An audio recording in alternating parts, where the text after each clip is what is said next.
You don't have to wait, you know my name. Sunshine and rain, some things don't change. Thinking about the days we were younger. Innocent in our ways, we were dumb, girl. But nothing really mattered, I could always count on you. Touch will leave me breathless, so let me give it back to you.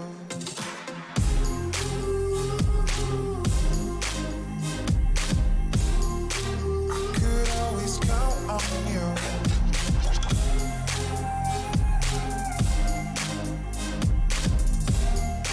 I could always count on you.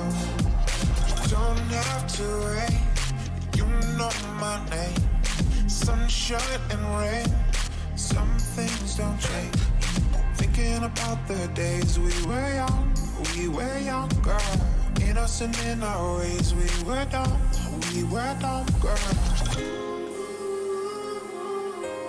When nothing really mattered, I could always count on you.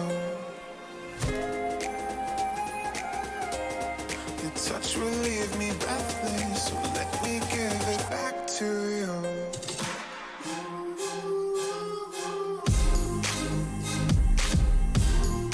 I could always count on you.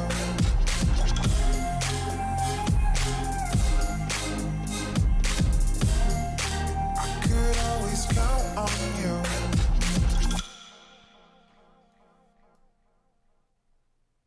What is up, everybody? How's everyone doing? We are back with a regular podcast for the first time in a long time. We are only joined by John. John, how you doing? I am great. That's pretty much, kind of got a sore throat, so we'll see how the talking goes. But other than that, Hey, it'll be better doing than fine. Jackson's audio. So. Yeah, never can be as bad as that, so. All right, so let's get right into it. We all know news broke last Thursday. TYREEK Hill's audio leaked with his girlfriend about his kid and her. What were your thoughts on that, John? I think my main concerns just kind of come outside of even the lines of whether or not he's still going to be on the Chiefs as to whether or not he's going to be in legitimate legal trouble, because, the case was closed, I think, even earlier in the week last week. And the DA essentially said that, he didn't have enough evidence to say that it was either one of the parents definitively, but he knew that, an act had gone down. And I think that this tape's going to confirm that, and it's going to make a very interesting event just in terms of the legal complications that they're going to have to deal with. I will say, though, I will put a 0% chance that TYREEK Hill appears in a Chiefs uniform ever again. I mean, it's just outside of our kind of, policy that we have. We cut Kareem Hunt for doing much less. And Dude, you're lying. But I'm not saying I don't agree with you, but I'm just saying Kareem Hunt was not cut because of what he did. It was cut. He was cut because he lied straight to the Chiefs. But I also feel like they probably asked TYREEK Hill, like, did you break the kid's arm? And he probably said no. So. All right, so that kind of goes into my next question. Should he be released?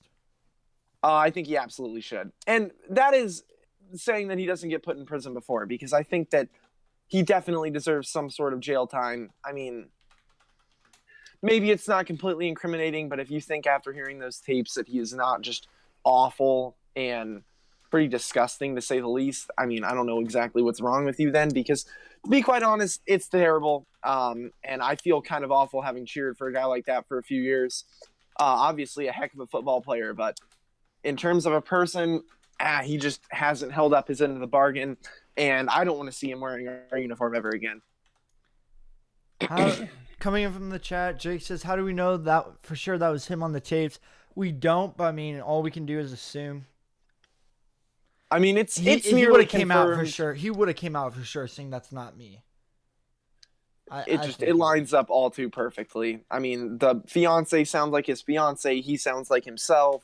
The tapes were allegedly acquired from an airport in Dubai, and if you kept up with him on social media, I think he was there sometime in late March. So, that's the main thing.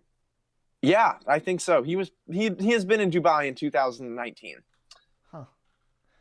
All right. Well, still talking about the Chiefs. Chiefs drafted McCole Hardman with the first pick, who runs a 4.33. Is this a sign of replacing Cheetah? I mean, I think it definitely is. They're very similar types of players.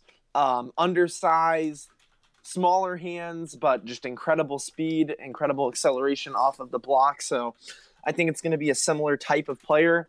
And I think we have to have known at this point that we're not going to keep him, even if legal proceedings don't end up getting him in trouble. I mean, he's going to end up with a very large suspension either way, and just not enough to let us put what he did aside. So no, I completely expect that that was just kind of our way of replacing him. But I also want to say that I think we kind of ignored our need for wide receivers. I think that we needed more than just one, especially with TYREEK Hill definitely heading out the door. And it doesn't necessarily have to be anybody specific. I know a lot of Chiefs fans wanted to see DK Metcalf end up on the squad. That didn't happen. We had a chance to pick him after we picked Meacham, but either way, good pick. Definitely a means of replacing Hill, and I like the direction that we're sending ourselves with that draft. Thomas Munson said he's getting cut. Jake said even if he didn't do it, he probably won't play this year. That's for sure. The NFL's even thinking about putting him on the exempt list, which is way worse than getting cut. No teams can be even in contact with you. But really, that's it. I feel like this is bigger than of football. This is more about the kid. Make sure the kid is fine. Nobody deserves to go through that. But talking about draft night in general, KYLER Murray was drafted number 1 overall. What were your thoughts on KYLER going first, John? I mean, I kind of expected it at this point, especially with the Cardinals not drafting, but signing Cliff Kingsbury on as their head coach. When you take on, a big offensive mind like that as your coach, you kind of have to go by what he wants. And if Josh Rosen was not his vision as, the quarterback for his team, then you have to go out and get KYLER Murray when you have the chance if that's who he needs, because you don't want to step in the way of that. They sent Rosen over to the Redskins, I believe. So Josh Rosen, they sent him to the Dolphins. Dolphins, not Redskins. What am I talking about? We will talk about the Redskins and the Giants. Yeah, but no, I mean, I think it was a good move for them. He's definitely a great NFL talent. Is a little bit on the short side, but that isn't necessarily that large of a concern when you're that good of a pocket passer and a scrambler. So definitely a good pickup for the Cardinals. Kind of talking about Josh Rosen. Do you think the Cardinals got a good deal or bad deal? Is a second round pick and a 5th and 6th pick? I mean, NFL trades generally end up better for the team receiving the player, I would feel like. And honestly, that's kind of up in the air still whether or not that pick's going to pay off, because second round picks can be anywhere from a Pro Bowler to just absolute garbage. You never really know. Yeah. And yeah, I mean, in terms of value, I think that's what they should have expected to get. They didn't really skimp or anything, but they also, didn't get a giant bargain for him either. Yeah. Jake said, how did Josh Allen fall at 8 and not earlier? To be honest, that's a great question. That's kind of bringing up our next topic. But staying on this for a little bit, Josh Allen is a great player. I think he's a top 5 player in this draft class. I get he's drafted at 8, but he's better than KYLER Murray overall, I feel like. He's better than... What? Yeah, no, I would agree with that. I thought he said no. I just think he's way better than who the Raiders drafted, who they could have got. Yeah, Cleveland. He's not better than Nick Bosa. Nick Bosa was the best player in this draft for sure. But no, it is weird that he dropped that far. I think it's teams taking a chance. A lot of people dropped really far, but not one player, and that's Daniel Jones, who went in the 6th pick to the New York Giants. How bad of a move was this for the Giants? I mean, obviously it is still a bit too early to tell, but just at first glance, it makes literally zero sense to me. I mean, it raises some red flags in the New York Giants front office as to what exactly they're doing, because they've stuck with Eli Manning for such a long time now. And I mean, he's just god awful. And then you get this high of a pick and you pass on Dwayne Haskins, who is still arguably, you could make a case for being the best quarterback in the draft, in that if some other team had a need for a quarterback at number 1, they might have gone with him instead of KYLER. And it's just so weird that they picked Daniel Jones. I mean, I don't understand the decision. Maybe the Giants saw something that, nobody else did. And hey, I guess, whatever works for you works. But Giants fans have every right to be upset if Jones does not work out. Right now, still a bit too early to tell, though. Lots of potential still building up. But as I said, right now, not exactly seeing the merit in that one. Yeah, I don't think many people are. Do you think this really messed up the whole draft, especially Drew Lock, who went number 41 to the Broncos in the second round? Yeah, no, I thought that Drew Lock going that late was pretty odd as well, because I think Kuiper and McShay really had him climbing. Everyone was almost guaranteeing that was the first round pick. Yeah, and then he ended up dropping behind Daniel, behind Dwayne, which I think he was already behind Dwayne. But yeah, I mean, very late pick, a lot later than I think I expected to see him at. So I think the Broncos got a good steal out of that, but I don't feel like the Broncos were the best fit for him. I would agree, but also the Broncos consistently have just great defensive teams. So yeah, I mean you're not gonna, he's a good quarterback. I think they let him be behind Joe Flacco for 1 year. Just get him under his wing. Joe can teach him stuff. I'm not saying this is another Patrick Mahomes situation, but that's kind of what it's. I feel like that's what it's kind of shaping up similar to that. But bottom line is, it just depends on how good of a talent you've got with him. Patrick Mahomes is obviously just a freak of nature. But Drew Lock, I mean, he's got the flashes of a potential Pro Bowl quarterback. I don't think anyone can deny that. I mean, good arm, good mobility overall. That's just exactly what you need in today's NFL. And, I mean, it's just all looking up to where it doesn't really seem all that logical that he went that late. But the Broncos definitely got a steal with him coming in at the second round. So I'm not exactly thrilled that they're the ones getting to take advantage of it. For sure. But what's up, fam? Farm boy Caden, how you doing, man? Haven't really seen your name, man. So if you're new, welcome. But some other news that went down was I mean, I'm just trying to think of some draft news for missing out on anything huge. I don't exactly know. Not exactly a lot of big splashes. Yeah. I mean, generally, I think a lot of things worked out the way I expected them, except Daniel Jones going in number 6. You really didn't touch on this. Do you think Nick Bosa is the best player in the draft? I mean, I think he definitely has the shape and, talent to be. But I also think that there's not a lot of differentiation between him and Josh Allen, because I think they're both going to be incredible NFL players. And, I mean, you really can't go wrong with either of them. Cleveland, on the other hand, I don't even remember his last name. He's still got some work to do, obviously. I really don't know all that much about him. Cleveland? Who do you get drafted by? I think he was the 3rd pick, the Raiders, right? Williams? Yeah. Quentin Williams? Oh, I thought his name's definitely Cleveland. Well, it's Williams for his last name. Yeah, well, either way, that was kind of a surpriser. But I definitely think that Bosa and Allen are the premier defensive players coming out of that early round. Because, I mean, they've just both shown such great athletic talents and just ability to get to the quarterback. Of course, they did play under great defensive systems in college, so that doesn't necessarily translate to the NFL. But no, they're both going to be great. They ended up in great spots as well, so those teams should be happy to end up getting them. Yeah, all right. So, in the NBA, semis have started, but the Nuggets edged out the Spurs in 7 games.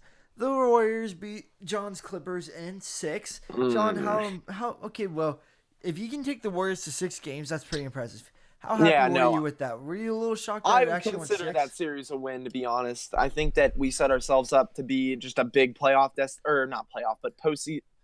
off-season destination for some high-caliber free agents, because a lot of big names are hitting the market this summer, and that's exactly what the Clippers need if they want to, resurface as a big squad as they were just a few years ago. Like I say with everything when it comes to the NBA, none of this matters until Kevin Durant leaves Oakland. And that is not that's just as true this year as it has been all years, because really, when there's a team that big around, it's hard to have very many legitimate competitors. Obviously, the Rockets are kind of on that level, but they're still, I think, a step below, and I don't think they're going to quite be able to edge them out in this series. But no, the playoffs have been interesting so far. The Nuggets didn't exactly do as well as I expected them to. I thought they were the real deal. Just because, they were so legit throughout the season. But whatever happens, happens. The semis are coming around, and if the Rockets don't knock off the Warriors, don't expect anyone else to out of the East or the remaining teams in the West. So I think the winner of that series will go all the way. Who? Warriors and Rockets? Yeah, Warriors, Rockets, 100%. All right. Speaking of that, game 2's tonight, and what's his name? The official. Oh my goodness, what is his name? Scott Foster. There we go. Yeah, Scott Foster. That's right. He is officiating the game today. That is a game where Chris Paul got suspended, I think, a game or ejected. Harden lost it. The whole team blamed it on him. Do you think this is just a coincidence, or do you think the NBA did this on purpose? Well, I think that he's a well-respected referee, and he kind of just, does what he wants and calls his games the way he's going to call them. And, a lot of refs don't take too kindly to the James Harden type of crap that he pulls with his weird little flops and whatnot. So it's not shocking that teams end up having issues with him, but no, I don't think this was intentional. And they schedule these before the series start is what I think I saw on Reddit. So the conspiracy that this is just to add a heat to the whole, already refereeing controversy that we had in the first game is definitely not true. And to be quite honest, I look past it because I think a lot of referees are going to have issues with it when the Rockets have so many people that play that style of basketball that just kind of relies on the referees in a certain sense. So I don't put too much emphasis in it, but it should be interesting just to see if, more controversy comes out of that. All right. And in the Eastern Conference, the Western Conference tonight, the Trailblazers. But in the Eastern Conference, you have the Bucks and Celtics. I'll get a little score update for that in a second. And right now, the Bucks are playing the Celtics. Sorry, just trying to get a little time here. It is 55 to 59. Bucks leading at half. So let's see if there's a little something there. But people are saying since the Celtics beat the Bucks at home in Game 1, they're saying it's already over.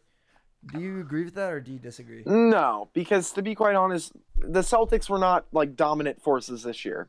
They were not exactly, a force to be reckoned with throughout this entire season. I think that a team like the Bucks has every opportunity to be, great at just taking them down. And I mean, yes, they did lose a game, but if Giannis plays to his full potential, I don't think there's really anyone that can stop him. Tatum obviously covered him pretty well in that first game, but other than that, the Bucks will be fine. I think they will see themselves through to the final of the East, and we should get a good series on tap between any of those four teams. Let's be honest, not much separation between all of them. So the Eastern Conference Finals should be an interesting one, and I think we're really seeing the Western Conference Finals this week with Rockets Warriors.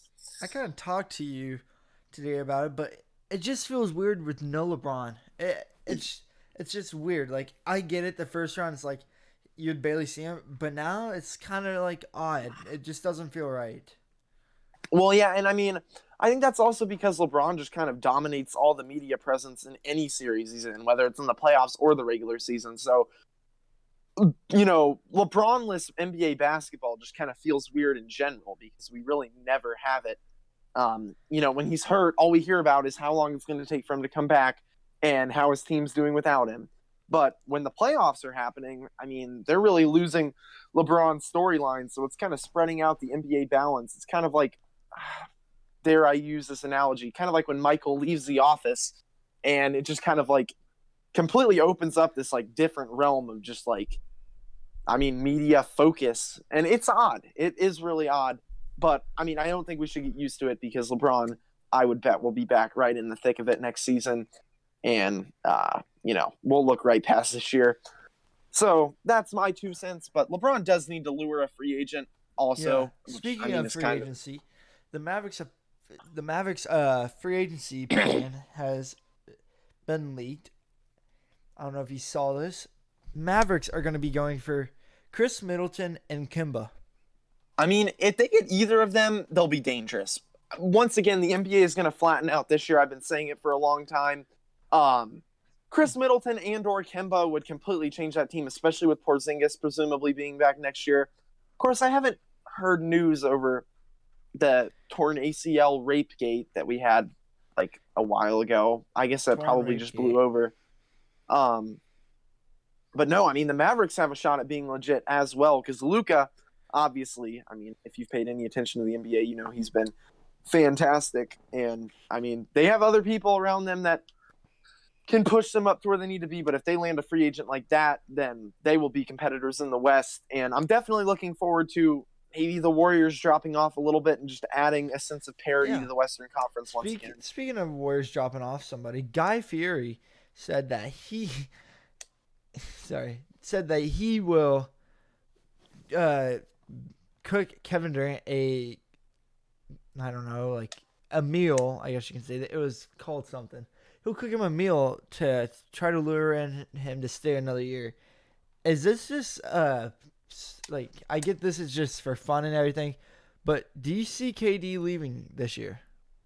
I do see him leaving. And to be quite honest, I was a Warriors fan, which I know this sounds kind of weird, and I probably wouldn't feel this way, but it's almost like the Warriors are just like, I don't know, you're on like the playground and you have a bunch of kindergartners and a bunch of fifth graders, and then you you're make playing a team football, of all but fifth then graders. like they start wanting to play fleet ball. Yeah, that's a different story. But I mean, it just doesn't seem right here. They've stacked their team so much to where I don't even know how you could enjoy winning on that team because you're just so outmatched that you would have to completely suck to manage to lose. Now, of course, the Rockets do have a shot, and that would be a legitimate series. But other than that, I mean, when you're loaded with superstars in that sense, how do you enjoy winning? I mean, you just have such an uncanny advantage that no one else in the league possesses because you've kind of just loopholed the salary cap by, not taking a lot of money for some of your big talents. And it just doesn't seem right. So I think the NBA will restore its natural balance if Kevin Durant leaves. And that's definitely what it's going to take for the NBA to become interesting again, because I have to say these past 3 years have been the least interesting years of the NBA. All right. So, and even keep going. Oh, no, you're good. I'm just ranting. All right. Well, if KD does leave, where does he go, John? I mean, I'm inclined to say New York, but I don't see that because, to be quite honest, even if it was just him in New York, I don't think they'd be competitors yet. And I don't think KD wants to make a cupcake decision, but I think that he wants to go somewhere where he can, compete immediately. Where he can win. What? Oh, yeah, exactly. All right. So let's say Kyrie tests free agency and he goes to New York. Do you see KD then going? See, I think that that would lure him there, definitely in a bigger sense than he would just going there and being the main show. Because would the Knicks be on the verge of? I would put the Knicks as front runners at that point. But I think that this front runners media of what, John? To get Kevin Durant. Oh, okay, I thought you were saying not necessarily of the NBA. I thought you meant like they're front runners to win the whole thing.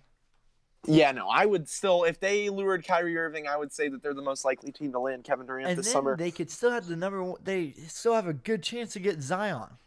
Yeah, I mean, I would say your most likely places for Zion, or not Zion, for Kevin Durant. I would still put the Knicks at number one as of right now, but I'm not going to Lakers, Warriors. I don't see him staying. I mean, I could see him going to the Clippers too, which I know is just my No, I get you, but hey. But I think that that's definitely Doc a Rivers reasonable. Could be maybe leaving too. It is possible, which I would not like to see because he's been great.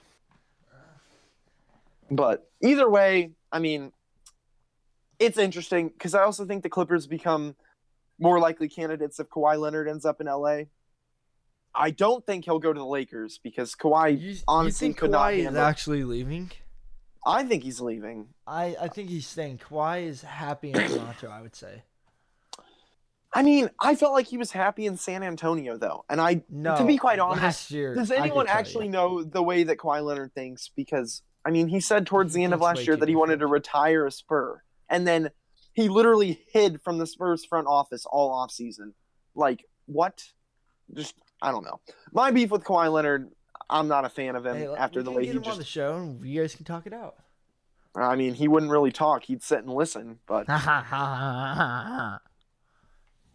my impersonation. Bottom line is, I don't really know. Kawhi Leonard, no one knows what he's doing. Don't let anyone tell you Celtics just started. Bucks pulled out a little run. They're up 9 now against Celtics, 71-62. 9 left in the third, so that should be interesting to see how it goes. Maybe series gets tied up 1-1 going back to Celtics. But let's talk some baseball. Oh, great. Royals suck. They're 9-20. Yeah, they're not good. They're not good. Let's talk about the Red Sox. Why are the Red Sox sucking? Like, they really didn't change anything.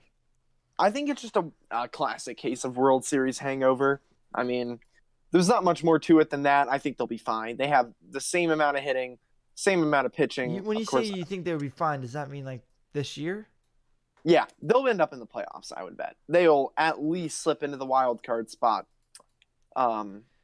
Which then again, nothing really means anything in the MLB, and crazy stuff happens all the time. But I think they'll be fine. I mean, you just look at that team on paper. They're too good to not end up in the playoffs and continue this skid that they've had going on. So Right. I'm not too concerned if I was Red Sox fan. But obviously, I want to see them continue this because the city of Boston can just suck it. I hate everyone that's from Boston. If So you're from Boston, I don't hate you. I just know that. I mean, not you personally, but all the sports teams can get right on out of here. Yeah, someone that's 17 right now has witnessed 16 parades. Yeah, I'm and 17 and I've witnessed one.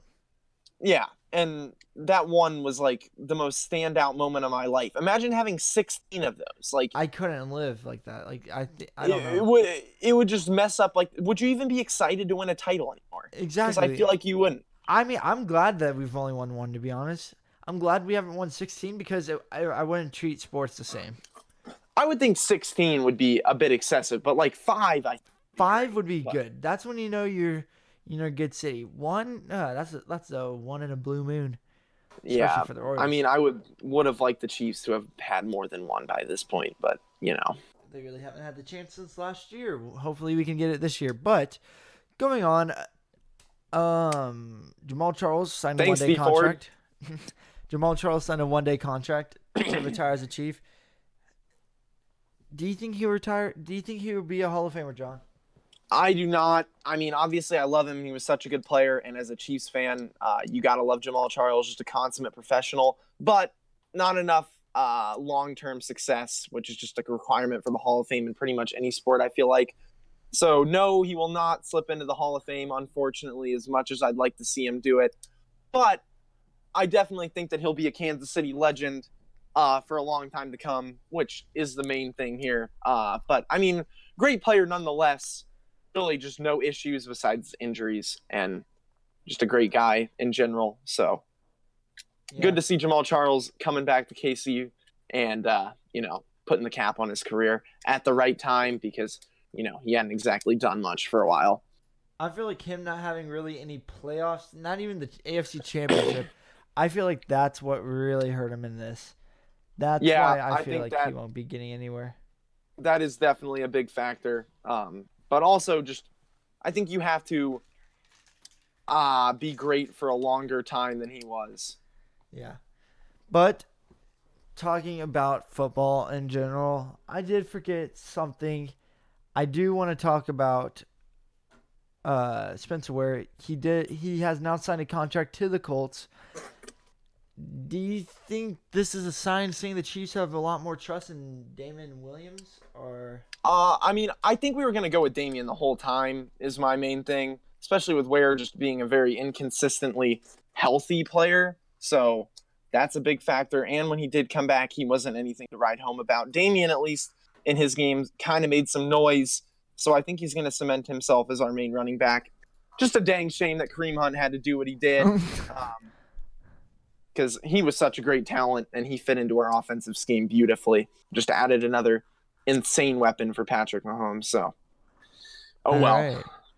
Well, John, I feel like that's really all we got. It's just a little short podcast because when you have only 2 people, you only get 2 opinions. But go rest your throat, John. Go rest your throat. Yeah. Other than that, guys, we will see you on Sunday. More than likely, I have work on Saturday, unless it rains. Other than that, guys, we will see you guys soon. Thank you for everyone that's been subscribing to the podcast recently. Make sure to go check out Sam at Chiefs Chaos, Jackson at Orioles Kingdom. Go follow us on KC3 Takes and help us get to 300 subscribers, guys. Yeah. Peace. 300.